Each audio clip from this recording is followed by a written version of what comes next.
Hello guys, দেখেন এই যে আমার অন্তর্দায় কাঠ এই যে আমার কাঠখান দেখেন। আমার স্বামীর নামে একটা অন্তর্দায় কাঠেতে ডাইরেক্ট আমার দিদিমণি নাকি সব দেয়।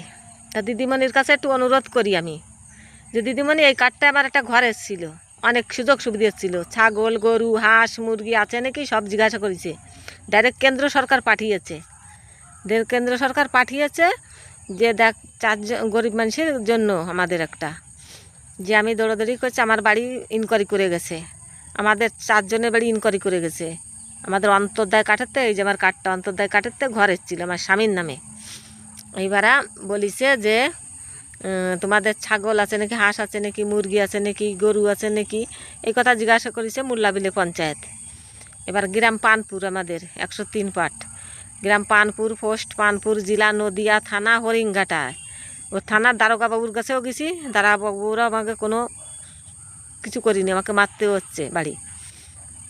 আমি দৌড়াদৌড়ি করছি বলে মোল্লাবিলে পঞ্চায়েতে, যে আমাদের যে ঘর আসলো, আমাদের সেই ঘর কোথায় গেল, আমাদের তো সই নকল করে এনেছো, মানে আমাদের সই লাগবে সেই লিস্টে, 4 জনের নামের একটা লিস্ট, মানে নাম ধরে ধরে এসছে, খোপে খোপে সই লেগেছে। সেই সইটা মোল্লাবিলে পঞ্চায়েত আমাদের সই নকল করে এনেছে। করে নেওয়ার পরে এবার আমি ঘন ঘন সেই মোল্লাবিলে পঞ্চায়েতে গেছি, আর সেক্রেটারির কাছে, সেক্রেটারি আমাকে ভুল বুঝে তাড়িয়ে দেয় বারবার। তাড়িয়ে দেওয়ার পরে আমি বলছি আমাদের সই নকল করলো, তাহলে আমাদের টাকা কোথায় গেল? আর সই করে নেওয়া, একজনের সই একজন নকল করা তো অপরাধ, এটা তো জানি দিদিমণি। আমরা তো মূর্খ সূর্খ মানুষ, আমরা জানি না কিছু। তা আপনি তো সব কিছু জানেন, আমাদের জন্যই, তুমি লক্ষ্মীদের জন্য। তা আমার এই যে টাকাগুলো যে মারিং দিয়েছে, এই যে টিএমসি চোরেরা মারলো, এখানে তো বিজেপির লোক কেউ নেই, এখানে সব টিএমসি আমাদের এখানে, মোল্লাবিলে পঞ্চায়েতটাও টিএমসির। এইবারে আপনি একটু তদন্ত করেন যে আমাদের এই টাকাটা কোথায় গেল, নাকি দিইনি, তাহলে এই টাকাটা আমাদের সই কেন নকল করলো, এটা তো একটা অপরাধ।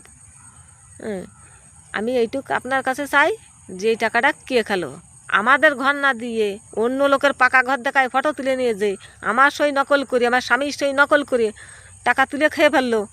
আর অন্য লোকের পাকা ঘর দেখায় মোল্লাবিলে পঞ্চায়েতের সই, মানে ফটো তুলে নিয়ে গেল।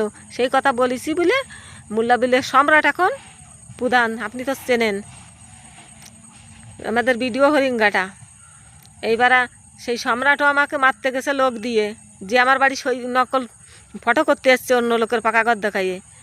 তাই আমি বলেছিলাম যে নাম ধরে যে পাপ্পা, তার জন্য আমাকে ঘুষতি গেছে।